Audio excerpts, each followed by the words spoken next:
이번 주도 코리디 탈출하기로 돌아왔습니다. 한 주간에 우리나라 증시에서도 마찬가지고요. 미증시 그리고 코인 관련해서도 정말 소식이 많았죠. 아무래도 관세 영향이 컸던 걸로 보이고 있습니다. 그래서 오늘은 코인과 관세 간의 관계에 대해서 이슈들 한번 체크해 보도록 할 텐데요. 먼저 가상자산도 패닉셀이 이어졌습니다. 비트코인이 7만 5천 달러 선이 무너진 걸로 보여지고 있는데요. 지금 제가 이번 주 있었던 이 코인 소식들 한번 5가지 정도 정리를 해 봤는데요. 비트코인 같은 경우에는 전주 대비 9% 넘게 하락했습니다. 74,845 달러, 7만 5천 원 선이 결국 무너진 걸로 보여지고 있고요. 이더리움 역시 20% 넘게, 이더리움과 XRP는 20%가 넘는 어마무시한 급락세 보여줬습니다. 또 BNB 같은 경우엔 12%, 솔라나는 가장 큰 하락세를 기록했네요. 23% 넘게 하락하는 모습 보여졌습니다. 아무래도 미국의 상호 관세 폭탄을 던졌고 이에 대해서 중국은 또 맞불 관세로 대응하면서 시장 안에서 불안감이 증폭된 걸로 보여지고 있는데요. 특히 주말 사이에 증시는 쉬어갔지만요. 코인 같은 경우에는 쉬어가는 장세가 없다 보니 그 폭탄들을 고스란히 받아간 걸로 보여지고 있습니다. 이렇게 대장주 비트코인도 하락했고 알트코인 같은 경우엔 더 큰 하락세를 보여준 걸로 보여지고 있습니다. 국내 코인에서도 많이 하락했고요. 전체적으로 20% 10% 넘는 이 폭락세 보여주고 있습니다. 아무래도 전방위적인 대규모 상호 관세 여파가 점차 커지면서요. 투자자들 사이에선 위험 자산 전반에 대한 공포가 불어닥친 걸로 보여지고 있습니다. 가상자산뿐만 아니라 사실 뉴욕 증시도 어마무시한 패닉셀이 이어졌죠. 지난 3일에서 4일 이틀간은요. 뉴욕 증시에서 다우존스 9.26%, 그리고 스탠더드 앤드 푸어스 500이 S&P 500이 10.59%, 나스닥은 11.44%나 급락하는 모습 보여줬습니다. 특히 이러한 수치는요. 지난 4일에 뉴욕 증시 3대 지수가 2020년 코로나 팬데믹 이후에 가장 큰 낙폭을 보였다고 하는데요. 지금으로서는 더 떨어진 저점을 계속 갱신하고 있으면서 트럼프의 관세 정책이 코로나 이상의 여파가 있다, 더 어마무시한 영향력을 펼치고 있다는 소리들이 나오고 있습니다. 그러면서 24시간 거래 가능한 가상자산 시장에 패닉세 몰려주면서 더 큰 하락세 보여줬고요. 공포 탐욕 지수도 한번 살펴볼까요? 글로벌 가상자산 시장의 투자 심리를 나타내는 이 코인 마켓캡의 공포 탐욕 지수가 있습니다. 이 수치가 무려 극도의 공포 상태, 17 정도의 상태를 가리켰다고 하는데요. 이 공포 탐욕 지수라고 하는 거는 0에서 100까지 이 수치를 지수로 나타냅니다. 그래서 가상자산 시장의 과열 정도에 대해서 나타내는데 0에 가까울수록 가상자산의 가격 하락 나타나고요. 투자자들의 불안 심리까지 동반된 상태를 가르치는데 이번에는 17까지 내려앉으면서 공포 그 이상의 극심한 공포, 탐욕 상태까지 내려앉은 것으로 보여지고 있습니다. 이렇게 공포의 이러한 투자 심리들의 과열 정도가 좀 판단이 되면요. 더욱더 패닉세를 할 우려가 커지고 있다는 점 주의하시면서 요즘에는 이 코인 시장에서도 거래를 하는 게 중요할 것 같습니다. 코인뿐만 아닙니다. 뉴욕 증시도 말씀드렸지만 안전자산으로 꼽히는 금까지 하락하는 이 여파를 고스란히 받아냈습니다. 경기 침체 우려가 커지면서 위험 자산을 회피하는 심리가 강해지고 있는데요. 상대적으로 안전 자산으로 여겨졌던 금가, 연일 고공행진, 천장 없이 계속 올라가다가요. 이번에는 동반 하락세 보였습니다. 투자자들은 시장 전반에서 피난처를 이렇게 찾지 못하고 있는 모습 보여주고 있습니다. 관세 부과는 일반적으로 위험자산 투자 심리를 악화시키는 걸로 알려지고 있는데요. 물가와 경기에 큰 영향을 미치기 때문에 글로벌 유동성을 위축시키는 효과를 가져오고 있습니다. 코인과 같은 가상자산 가격은 트럼프 대통령이 상호관세 부과를 발표한 다음 날, 지난 4월 3일이죠. 그때부터 약세를 보이기 시작했고요. 이러한 데에 있어서 전문가들의 말을 빌려보자면요. 디지털 자산 특성상 관세 이슈의 직접적인 타격은 사실 없지만요. 투자자들이 위험 자산을 회피하는 심리를 보이면서 가상자산 시장까지 영향을 미친다, 이렇게 보시면 좋을 것 같습니다. 때문에 위험한 이 글로벌 증시 안에서요. 더 위험할 수 있는 코인과 같은 데에 몰려 있는, 묶여 있는 나의 자산을 좀 빼는 행위라고 보시면 좋을 것 같습니다. 이렇게 다양한 자산에서 자금 회수하고 있는데 그러한 글로벌 무역 긴장과 불확실성 등으로 투자자들이 더욱더 신중하게 접근하고 있는 요즘 시장입니다. 상대적으로 좀 안정적으로 투자처로 여겨졌던 금값 역시도 관세 영향을 고스란히 받으면서 하락해 줬는데요. 지난 6일에는 뉴욕 상업거래소에서 6월 인도본 금선물 종가가 전거래일 대비 2.9% 내렸습니다. 그러면서 온스당 3,024.2달러에 마감을 했는데요. 금 현물 가격 역시도 전일 대비 3%나 하락했습니다. 2,977달러까지 내려앉은 수치라는 점 좀 체크하고 넘어가면 좋을 것 같아서 금값 역시도 이런 하락세를 피해가지 못했다. 이렇게 정리하면 좋을 것 같습니다. 금값은 트럼프 대통령 취임 이후 아무래도 안전자산 선호 심리로 계속 연일 국내에서도 국외에서도 사상 최고치를 갱신하는 등 상승 랠리를 펼쳐왔었는데요. 아무래도 이런 글로벌 증시 폭락으로 이 금에 있어서의 유동성도 가라앉은 모습 보여주고 있습니다. 때문에 아까 말씀드렸던 것처럼 묶여있는 돈을 좀 현금 확보를 해야겠다는 투자자들이 많았을까요? 금에서도 차익 실현 매물이 좀 발생한 것으로 풀이가 되고 있습니다. 투자자가 다른 자산군에서 발생한 이런 손실을 보전하거나 또 마진콜, 다시 말해서 추가 증거금 제출을 위한 대응을 위해서 매도에 나설 것이라는 분석들이 나오고 있습니다. 트럼프 대통령의 관세 정책 수혜를 입을 수 있다고 생각했던 금 말고도 은과 구리 역시도요. 다른 원자재 가격들 역시 경기 침체 우려에 급락했습니다. 뭐 이게 증시뿐만 아니라 코인 그리고 원자재까지도 영향을 미치고 있는 트럼프의 관세 정책인데요. 국제 은 선물 가격도 체크해 드리자면요. 관세 발표 이후 지난 3일부터 오늘까지 14%대 하락을 했다고 합니다. 구리 가격도 10%대 하락을 했는데요. 전에 코린이 탈출하기 위해서 그 부자 아빠가 금도 중요하지만 앞으로 은 가격이 상승할 것이라고 했는데 은도 이러한 하락 여파를 벗어나지 못했습니다. 그렇기 때문에 트럼프의 관세 여파가 전 세계 글로벌적으로 그리고 모든 자산에 좀 위험할 수 있는 부담을 더 안겨준 모습들 보여주고 있으니까요. 요즘은 어떤 자산이든 좀 투자 판단에 유의하시는 게 중요할 것 같습니다. 그런데 최근에 이 코인이 살짝 반등하는 조짐을 보여주기도 했습니다. 국내 코인 거래 대금에 대한 수치인데요. 3월 5일에서 4월 7일까지의 수치들 살펴보면요. 앞서 말씀드렸던 것처럼 상호 관세가 4월 4일에 부과되고 나서 뉴욕 증시 급락하고 4월 5일에 최저치를 찍었습니다. 하지만 이내 4월 7일에 반등을 해줬는데요. 이 반등의 이유는 다름 아닌 가짜 뉴스 때문이었습니다. 이 가짜 뉴스가 뭐 뉴욕 증시에도 영향을 미쳤는데 어떤 소식인지 한번 체크해 보겠습니다. 미국의 그 전방위적인 관세 쇼크에 비트코인 변동성이 점점 커진 것으로 보여지고 있는데요. 151일 만에 7만 5천 달러 아래로 떨어졌다는 점 방금 말씀드렸습니다. 하지만 트럼프 미국 대통령이 이 관세에 대한 유예를 검토한다는 가짜 뉴스가 펼쳐지면서 이 비트코인 역시도 8일에 8만 달러까지 무려 9%나 급등하는 모습 보였습니다. 사실 이 관세를 유예한다는 소식이 진짜였으면 이러한 급등세가 연일 이어졌을 것이라고 보여지고 있는데요. 하지만 가짜 뉴스였다는 점 확인하시는 게 중요할 것 같습니다. 이렇게 비트코인이 정말 하루 만에 높은 변동성을 보이면서요. 투자자들이 몰리며 국내에서도 이 코인 거래 대금이 400%나 가까이 증가를 했다고 합니다. 트럼프 대통령의 관세 정책이 정리될 때까지 아무래도 가상자산 시장도 그 여파를 더욱더 크게 받아갈 것으로 보여지고 있습니다. 지금으로서는 오늘 오후 1시에 관세가 발효가 시작이 됐는데요. 우리나라도 한덕수 국무총리와 뭐 관세에 있어서 협상을 하기도 하고요. 다른 나라들도 협상에 나갈 것으로 보여지고 있으니까요.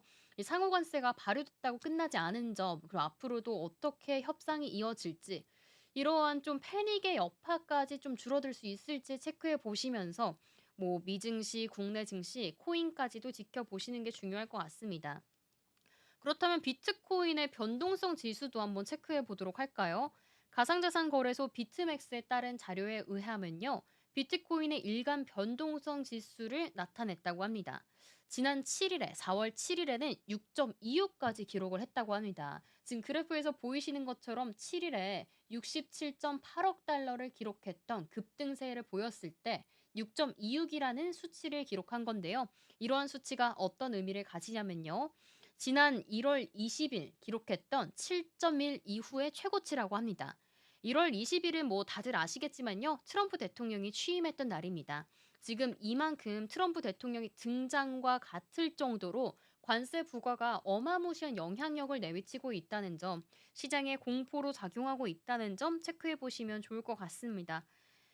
이런 관세 부과 소식이 뭐 코로나가 됐든 트럼프가 됐든 어마무시한 영향력 주고 있다는 게 불확실성을 더 키워가고 있는 것 같습니다.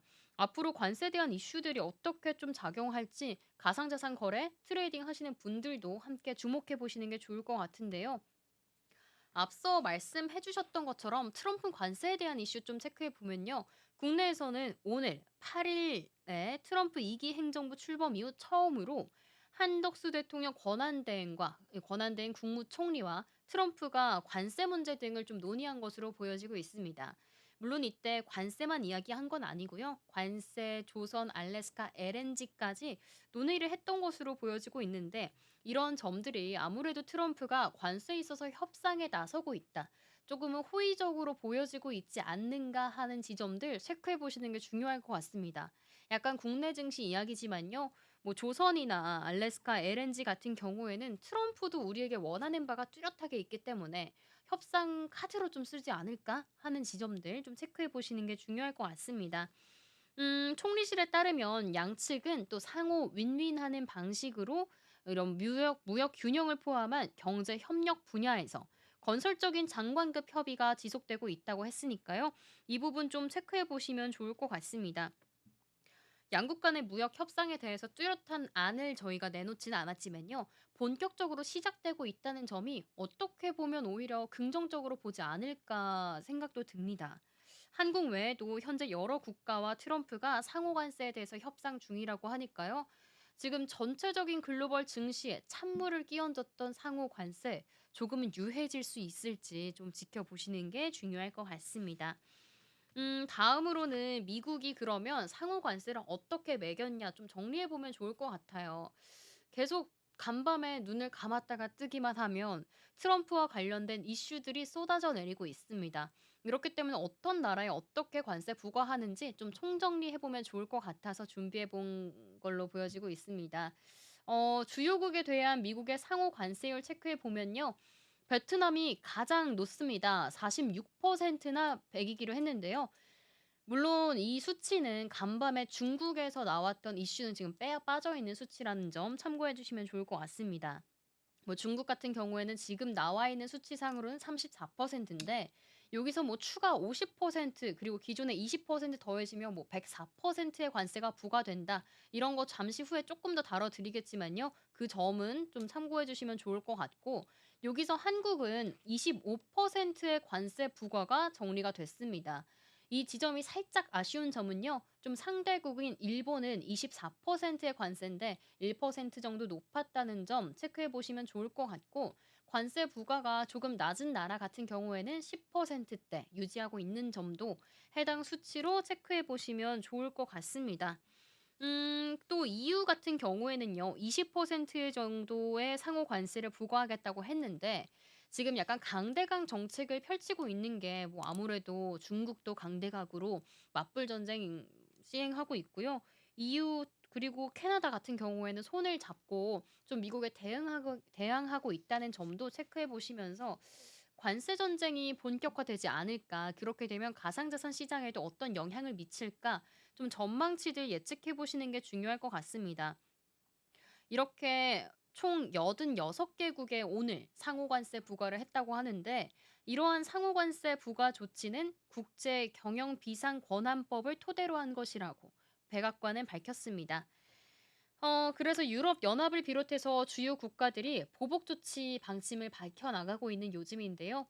그동안 미국이 주도해온 이 자유무역 기반의 국제 통상 질서도 보호 무역 체제로 급격하게 변화할 것이라고 보여지고 있으니까 좀 체크해 보시는 게 중요할 것 같습니다. 여기서 한국의 25% 상호 관세를 좀 지켜봐야 할 점은요. 지금까지 한국은 미국과 자유무역협정, FTA를 지속해서 하고 있었는데 이게 사실상 백지화된다는 점이 우리나라로서는 가장 크게 부담이 되지 않을까 좀 생각이 들고 있습니다. 그렇기 때문에 한국과 미국은 새로운 통상 협정을 이어나가야 되는 시점에 마주하고 있다. 이렇게 보여주면 될 것 같고요. 지금 25%의 관세 부과가 이어지기로 했는데 여기서 또 주목할 만한 점이 품목별 관세 정책은 조금 더 검토 중에 있다는 점입니다. 트럼프 대통령이 의약품과 반도체 등에 있어서 상호 관세를 발표할 때 그때는 이야기가 없었지만요. 앞으로 의약품과 반도체 등에서는 품목별 관세를 아주 부과하겠다고 말한 바 있습니다. 그래서 우리의 가장 큰 수출품 중 하나인 이 반도체에 대해서도 어떤 증시적 여파가 있을지 좀 주목이 되는데 지금 뭐 코인 방송이니까요. 반도체 의약품뿐만 아니라 코인에도 이 여파가 고스란히 사실 이어질 걸로 보여지고 있습니다. 시장에서는 이런 점들을 가장 크게 두려워하기 때문인데요. 이 부분에 있어 또 바닥 없이 코인 시장이 내려가진 않을지 조금 걱정되는 시점인 것 같습니다. 뭐 미국의 국가 품목 관세 부과에 대해서 이야기가 나와서 한번 정리를 해 보자면요. 트럼프가 지금 4 월에 갑자기 관세 부과한 게 아니라요. 지금 표에서 보여지는 것처럼 2월 4 일부터 관세 이야기가 나왔습니다. 사실 글로벌 시장 같은 경우에는 트럼프 일기를 맞이했기 때문에 관세 부과할 거에 대해서는 미리 예측한 바가 많이 있습니다. 그래서 뭐 중국 2월 4 일에 기존 관세 추가 10% 부과하겠다고 했다가 3월 4 일에는 총 20% 적용하겠다고 했다가 또 캐나다, 멕시코 관련해서는 25% 부과한다고 이야기를 했습니다. 이때 중국, 캐나다, 멕시코를 이야기했을 때 뭐 마약 펜타닐과 관련해서 이걸 핑계로 들었다는 점 다시 한번 체크해 보시면 좋을 것 같고요. 이어서 3월 중순에 철강과 알루미늄에 대한 관세 부과 이야기가 나왔죠. 사실 이러한 굵직한 품목별, 나라별 관세 얘기가 나올 때마다 비트코인 시장 그리고 알트코인까지 모두 출렁였다는 점. 그리고 또 4월 2 일에는 모든 이 베네수엘라 석유, 가스 수입국에도 25% 부과 이야기했고요. 뭐 4월 3 일, 4월 5 일에는 앞서 이야기했던 것처럼 전체적인 상호 관세, 또 자동차에 대한 25% 관세까지 부과가 됐다는 점 체크하시면 좋을 것 같습니다. 이렇게 오늘 전 세계 모든 국가에 대해서 관세 부과 종료가 됐는데 앞으로 더 나빠질 일이 보복 관세가 있지 않는 이상은 없을 것 같습니다만 협상이 되면서 가상자산 시장도 회복할 수 있을지는 조금 더 지켜봐야 될 것 같습니다. 그런 뭐 협상안에 따른 가상자산 시장의 변화는 또 다음 주에 이야기가 나올 것으로 보여지고 있으니까요. 다음 주 코린이 탈출하기 이야기로 가져오도록 하겠습니다. 그런데 미국이 이렇게 관세 부과를 하고 있을 때 중국 같은 경우에 또 보복 관세를 했다고 말씀드렸었잖아요. 중국은 104%의 관세 부과가 된 걸로 확인이 되고 있죠. 미국에 반격을 하고 있는데요. 중국은 미국에도 뭐 돼지고기, 대두, 수수 뭐 이런 거에도 다 관세를 부과하겠다고 얘기를 하자 미국은 다시 104%의 관세를 부과하겠다고 얘기를 했습니다. 트럼프가 또 반격을 한 것으로 보여지고 있는데요. 기존의 20% 거기에 34% 얹고 또 중국이 이러한 것들에 있어서 보복은 실수라고 하면서 철회하지 않으면 또 50% 추가 관세를 물려서 104%, 두 배가 넘는 이런 관세를 부과하겠다고 이야기를 한 건데요. 이렇게 되면 트럼프는 중국이 요구를 수용을 해라고 좀 압박을 하고 있는 것으로 보여지고 있습니다. 미국이 중국에 대한 관세를 높이겠다고 위협하는 건 잘못에 잘못을 더하는 것이라고 경고, 으름장을 좀 내고 있는 것으로 보여지고 있는데요. 미국이 고집대로 한다면 중국은 또 반드시 끝까지 맞설 것이라고 더 강하게 나오고 있는 모습 보여주고 있습니다.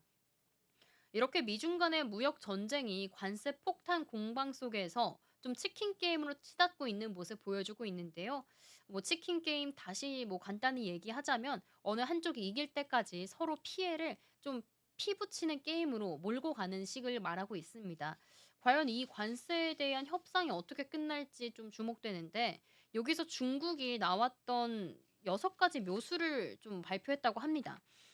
중국은 미국의 고율 관세 발표를 하고 나서 이틀 만에 아무래도 보복을 하겠다는 이 구체적인 안을 좀 제가 정리를 해 보자면요. 6대 보복 수단을 공개했다고 합니다. 앞서 말씀드린 것처럼 미국산 대두와 수수 등 농산품 관세에 대해서 대폭 인상하기로 했고요. 또 미국산 가금육 수입 금지와 같은 것을 우선적으로 고려한다고 했습니다. 이어서 아까 전에 미국이 중국에 대해서 25%의 관세를 매기겠다는 그 빌미가 펜타닐이었잖아요. 이 마약성 진통제와 관련해서는요. 미중 간의 협력을 중단하겠다고 이야기했습니다. 네 번째로는 미국이 흑자를 보는 대중국 서비스 무역을 제한할 수 있다고 경고도 했고요. 다섯 번째로는 미국 기업의 중국 내 지식 재산권, 사업 조사와 미국 영화 수입도 금지를 하겠다고 언급을 했습니다. 콘텐츠 부분에 있어서도 중국의 수입을 막겠다. 미국에서 들어오는 이런 콘텐츠들도 막겠다. 좀 강하게 나갔던 조치로 보여지고 있습니다. 마지막으로는 중국의 대미국 보복 관세에 있어서 히토류와 같은 수출도 통제하겠다 말했고요. 군수 기업도 제재를 조치하겠다라고 말을 했습니다. 이렇게 중국 같은 경우에는 미국에 내세울 수 있는 카드가 많으면서 강대강 조치를 이어가고 있는데 사실 이러한 싸움 안에서 가상자산 시장은 조금 고래 싸움에 새우등이 터질 수밖에 없을 것 같습니다. 어느 한쪽에도 좀 피난처로 좀 안식처로 매기기 어려운 시장인데 그렇기 때문에 이번 주에 폭락의 폭락은 어쩔 수 없었던 것 같습니다. 하지만 이렇게 폭락한 만큼 앞으로 좀 더 시장이 좋아지고 글로벌 시장적으로 글로벌 전쟁도 좀 완화가 된다면 같이 좋아질 수 있으니까 좀 함께 체크해 보시는 게 중요할 것 같습니다. 지금 트럼프가 가상자산 대통령이 되겠다고 했는데 사실 뭐 관세에 조금 더 혈안되고 있는 요즘이니까요. 가상자산 관련해서는 또 어떤 훈풍이 불어줄 수 있을지는 조금 기다려 봐야 될 것 같습니다.